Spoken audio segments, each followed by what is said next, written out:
he has taught me a lot. Nirmala ji itself has done wonderful work post COVID. जिस तरह से Covid के बाद हमारी देश की अर्थव्यवस्था वापस पटरी पे आई है प्रधानमंत्री मोदी जी के नेतृत्व में, globally it is being appreciated the way fiscal stimulus, restrained fiscal stimulus हमने दिया। हमारे पास स्पेस है ग्लोबली आज सेंट्रल बैंक के पास कि लिक्विडिटी सक करना है, लिक्विडिटी प्रोवाइड करना है। सेक्टर्स जो समाज के वर्ग, जो पिछड़े वर्ग हैं जिनको आवश्यकता है, उनको स्टिमुलस देना है। कोविड वैक्सीनेशन है, एम्पल एग्जाम्पल्स हैं टेक्नोलॉजी के समय में, कोविड के समय में। तो वह सब हम लोगों के लिए बहुत महत्वपूर्ण, प्रधानमंत्री जी से सीखने के लिए हमारे सामने भी है। और आज तो एक बहुत ही महत्वपूर्ण दिन है दीनदयाल जी, हमारे यशस्वी प्रधानमंत्री मोदी जी का जन्मदिन है। और बहुत बिजी शेड्यूल है उनका। पूरा संगठन, देश आज 17 सितंबर से, उनके जन्मदिन से 2 अक्टूबर तक सेवा पखवाड़े के रूप में मनाने के लिए प्रतिबद्धता संकल्प लेके चल रहे हैं। और आज ही के दिन में एक कैंपेन भी लागू की है सरकार ने, ब्लड डोनेशन कैंप की। और लगभग 1 करोड़ ब्लड डोनेशन यूनिट साल की हमारे देश की आवश्यकता है। वह प्रयास है कि आज ही के दिन पूरे देश में कलेक्ट हो जाएगा, पूरे 1 साल का। तो बड़ा महत्वपूर्ण दिन है। दीनदयाल जी, पूरी टीम को मैं बधाई देना चाहता हूँ कि प्रधानमंत्री जी के दिन, जन्मदिन के दिन हम ये कार्यक्रम कर रहे हैं। CSR रिसर्च फाउंडेशन बड़ा महत्वपूर्ण काम कर रहा है। मैं तो शुरू से जुड़ा हूँ, मैंने देखा है।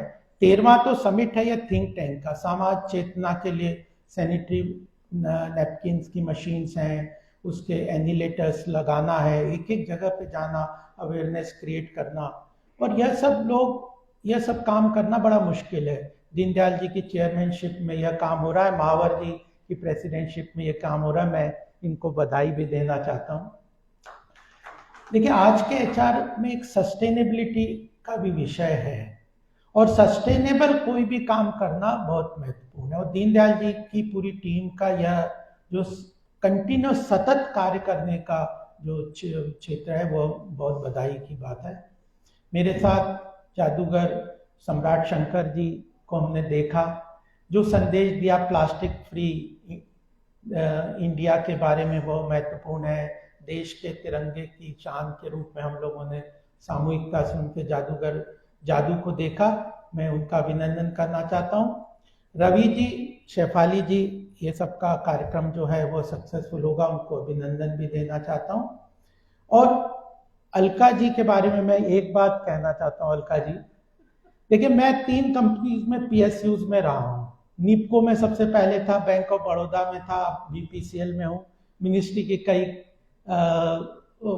ऑर्गेनाइजेशंस में काम किया है, MSME और ICSI, IICA, सब में अलग अलग लेवल पे काम किया है। बहुत डिफिकल्ट होता है मैनेज करना चीजों को। 2 ऑब्जेक्टिव है, 3 ऑब्जेक्टिव। किसी कॉर्पोरेट सेक्टर में एक ऑब्जेक्टिव किसी को जीवन में लेके चलना है तो कितना मुश्किल होता है। PSUs के लिए सामाजिक चेतना के साथ समाज के गवर्नमेंट के ऑब्जेक्टिव को भी पूरा करने का एक लक्ष्य होता है, और प्रॉफिट मोटिव को। तो ONGC को जिसने लीड किया हो, उनके बारे में क्या कहना कि इंडिया की सबसे बड़ी profitable PSU companies which has created a very good value for the country, उसके लिए बहुत आपका अभिनंदन, आपने उसको लीड किया।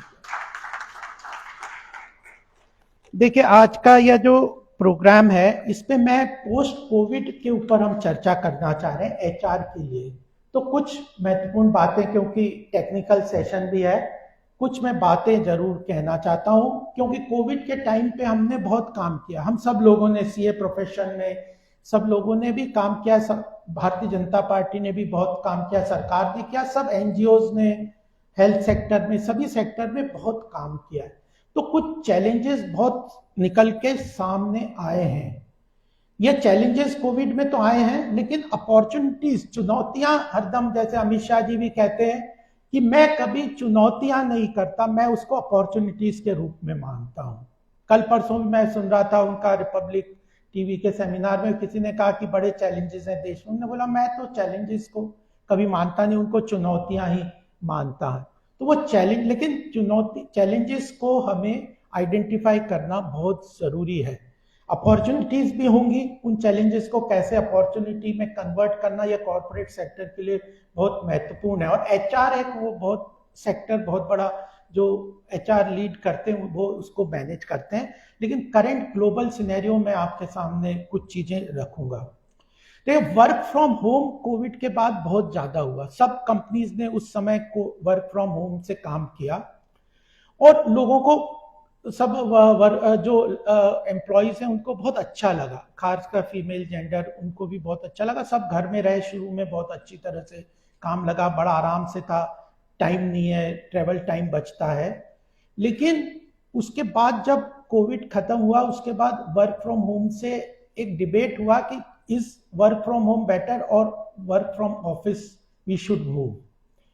और मैं गूगल का एग्जांपल देना चाहता हूं कि जब एक्सपेक्ट कर रहे थे लोग कि टेक्नोलॉजिकल कंपनी जिनमें administrative cost of operations office बहुत ज्यादा होते हैं, तो हम लोगों को वर्क फ्रॉम होम को प्रमोट करना चाहिए। गूगल ने अनाउंसमेंट किया पीछे कि no, we will go for office work. तो इसमें एक तो ये डिसीजन लेना कि वर्क फ्रॉम होम करना, कंटिन्यू करना कि नहीं, उसके बेनिफिट्स हैं, उसके बजाय लेकिन अब धीरे धीरे लोगों को टेक्नोलॉजी कंपनीज में सब में ध्यान में आ रहा है, मैन्युफैक्चरिंग में तो आना ही पड़ता है, लेकिन टेक्नोलॉजिकल सर्विस सेक्टर्स में वर्क फ्रॉम होम भी काफी कॉपरेशन के साथ अच्छी तरह से हो सकता है। लेकिन यह बात सामने आ रही है कि क्रिएटिविटी, आइडियाज और इंटरेक्शंस बहुत इंपॉर्टेंट है। तो वर्क प्लेस में यह सब चीजें मिलके चलते हैं। गूगल ने ये अनाउंस किया कि we will start work from office, workplace. तो इसलिए अब उसके कई चैलेंजेस सामने आ जाते हैं कि वापस, जैसे कोविड में लोग घर चले गए, घर में सेटल हो गए, उन्होंने कई तरीके से आराम से उनको वर्किंग के लिए काफी बेनिफिट्स मिले, बेनिफिशियल रहे, तो उनको वापस लाना, अपने ऑफिस में, वर्क प्लेस में वापस लाना, ये एक बहुत बड़ा चैलेंज है जिसको एचआर को मैनेज करना है। और उसके साथ ये जो हमारी इकोनॉमिक रिकवरी हुई वो एस शेप में रिकवरी हो रही है। जैसे ही कोविड खुला तो इकोनॉमी में तेजी से रिकवरी हुई। कोविड के कारण, लॉकडाउन के कारण जो इकोनॉमी में रेस्ट्रिक्शंस आ गई थी, जैसे ही खुला तो एकदम रिकवरी हुई। रिकवरी इकोनॉमी की हुई तो रेम्यूनरेशन एकदम तेजी से बढ़ गए लोगों के, और एक मास एक्सोडस हुआ रेजिग्नेशंस का।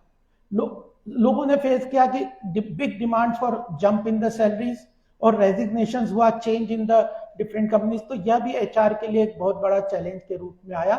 और जब एचआर ने ये जो रेम्यूनरेशन बढ़ाए नए सर रिटेन करने के लिए, तो रिसेशन भी सेट इन हो गया। आज के समय में अनसर्टेन एनवायरनमेंट है, ग्लोबली रिसेशंस की भी बहुत बड़ा मार हो रहा है, रिस्क हो रहा है, तो रिट्रेंचमेंट भी हो रहा है, और इसके लिए जॉब के लिए एस शेप, यह अनसर्टेनिटी को भी मैनेज करना है एचआर के लिए बहुत बड़ा चैलेंज है। तीसरा जो चैलेंज मुझे लगता है जो एचआर को करना पड़ेगा वो था बेनिफिट डिफाइन। हेल्थ की बहुत बहुत महत्वपूर्ण तरीके से हेल्थ सेक्टर का बड़ा अच्छी तरीके से सामने आया कि good health is a very important factor for the corporate sector and for the individual family everywhere, for the country level everywhere. तो उसमें जो बेनिफिट्स कंपनी ने डिफाइन किए, जो बेनिफिट्स पहले देते थे, उनके डेफिनेशंस और उसमें भी चेंजेस आ गए। तो तीन तरह के करेंटली एचआर को ये चीज मैनेज करनी है।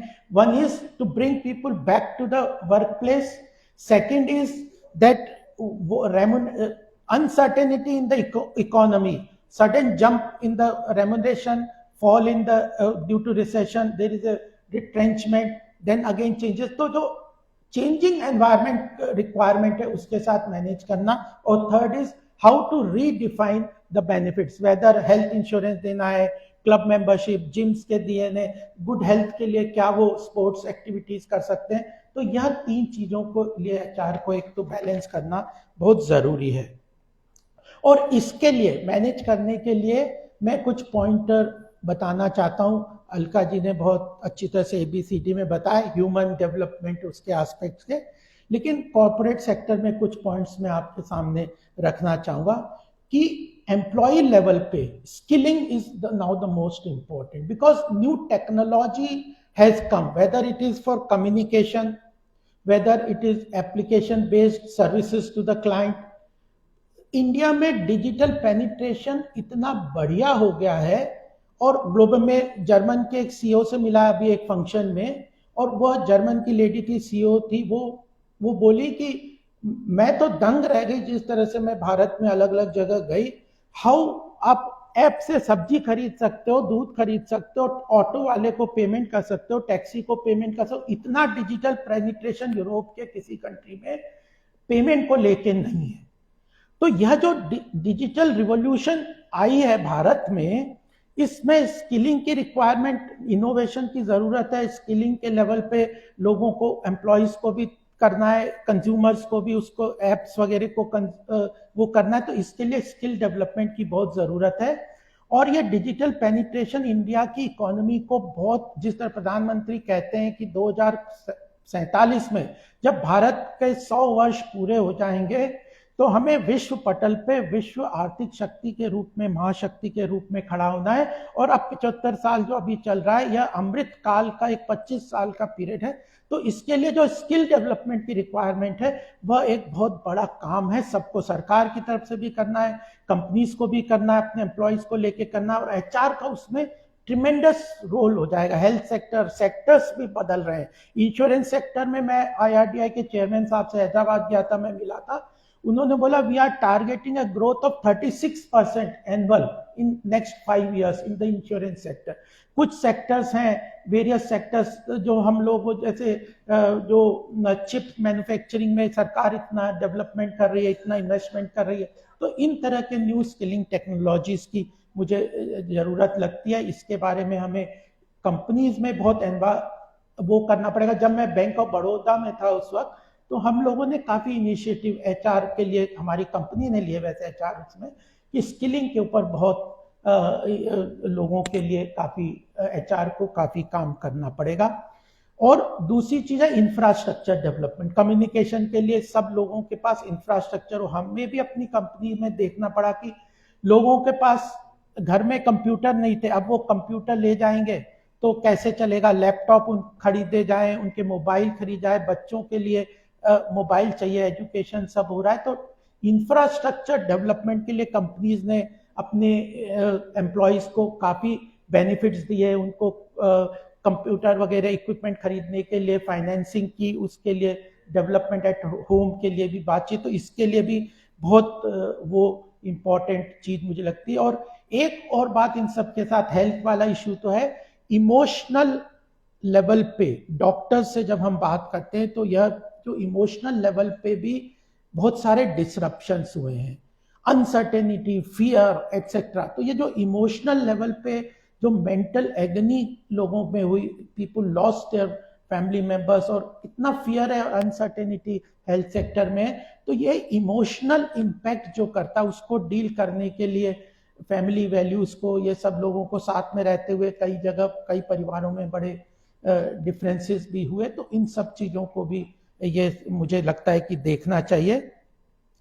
और इंडस्ट्री के लेवल पे सप्लाई चेन डिसरप्शंस जो हो रहे थे, इंडस्ट्रीज के लिए लॉकडाउन वगैरह के लिए जो डिसरप्शंस होते हैं, मुझे लगता है कि यह एक बड़ा महत्वपूर्ण एरिया है where we have to prepare corporate sectors for supply chain disruption. आप मल्टीपल प्रोडक्ट, आज के लेवल पे कंपनीज जो है ग्लोबल लेवल पे काम करती है। No company can be self dependent on local supply chain only.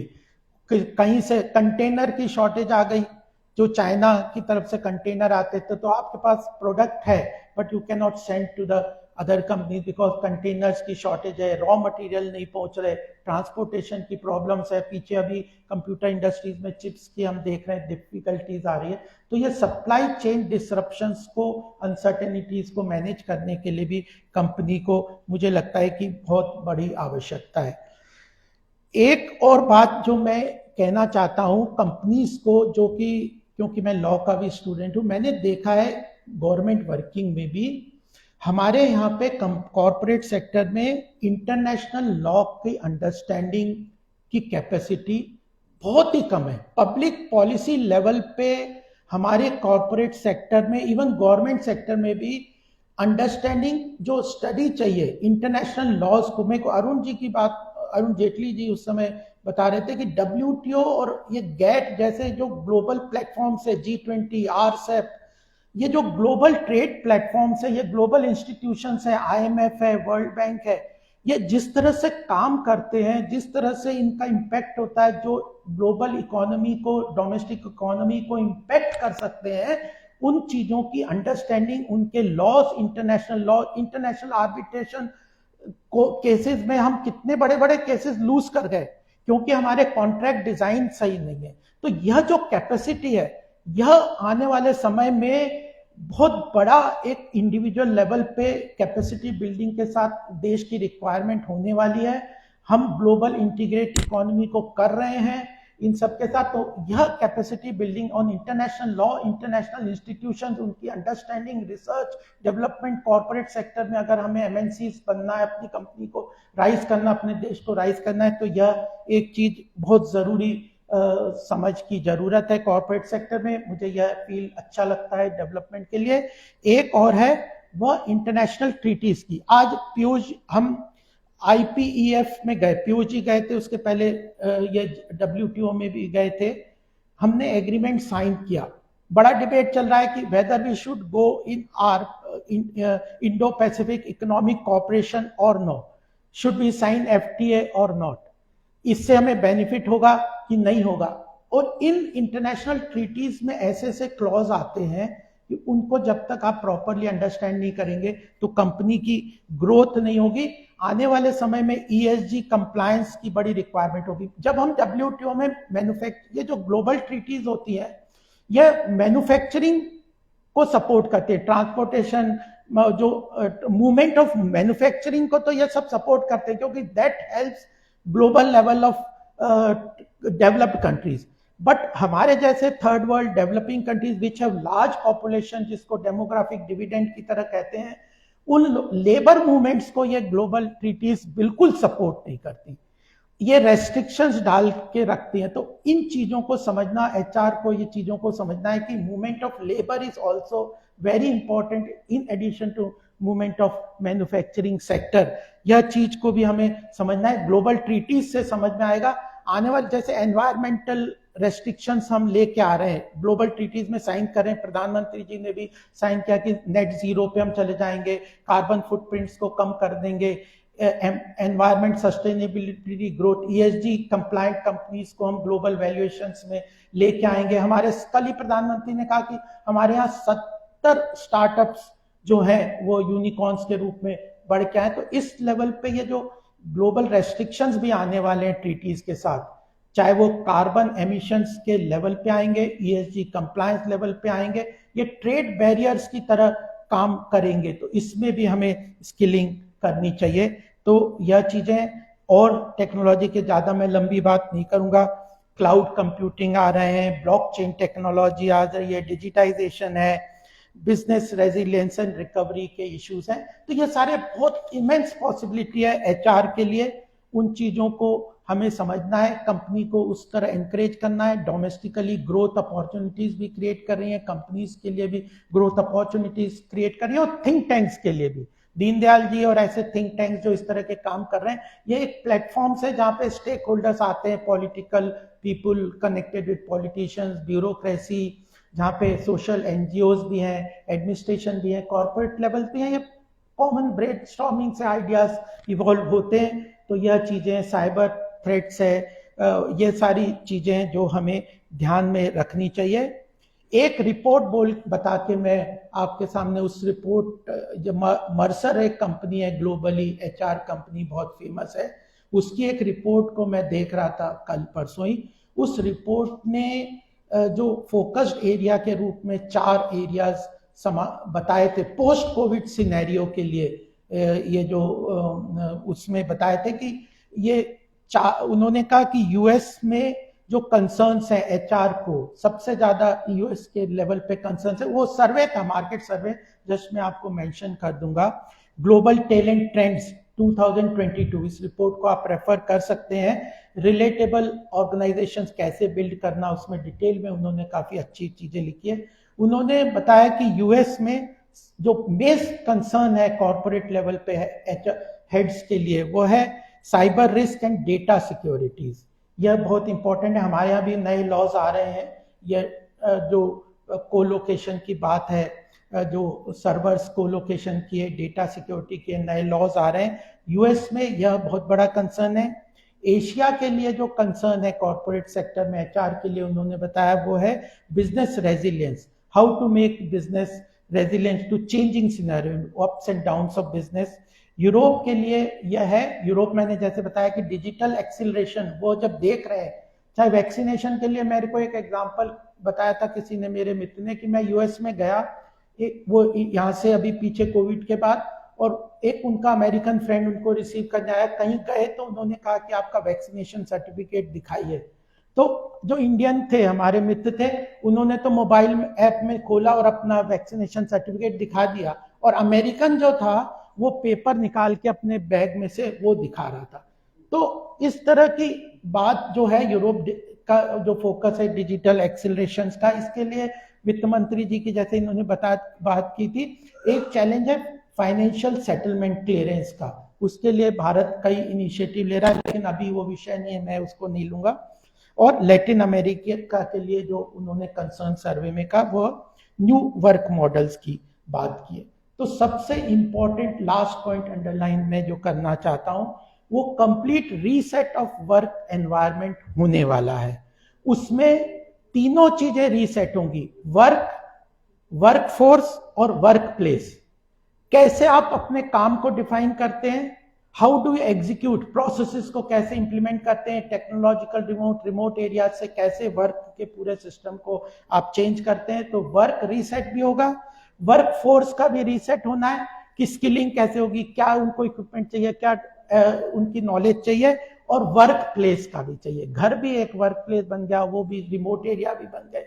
तो यह सारी तीनों चीजों की रीसेट है, जो कि हमें लगता है कि यह बहुत महत्वपूर्ण चीजें हैं। तो मुझे लगता है कि यह जो सेमिनार है, आज आप लोग इंटरेक्शन से और टेक्निकल सेशन से इन सब बातों को समझेंगे, देखेंगे। और कॉमनली मेरे लिए तो हर वक्त कोई भी सेमिनार अगर बुलाते हैं दीनदयाल जी, महावर जी, तो मैं तो उसको अपॉर्चुनिटी की तरह लेता हूं कि 2 दिन उसके बारे में पढ़ो, समझो, और फिर ये बोलना एक अपने आप में एक्सपीरियंस है मेरे समझ को बढ़ाने के लिए। थैंक यू वेरी मच आपके लिए।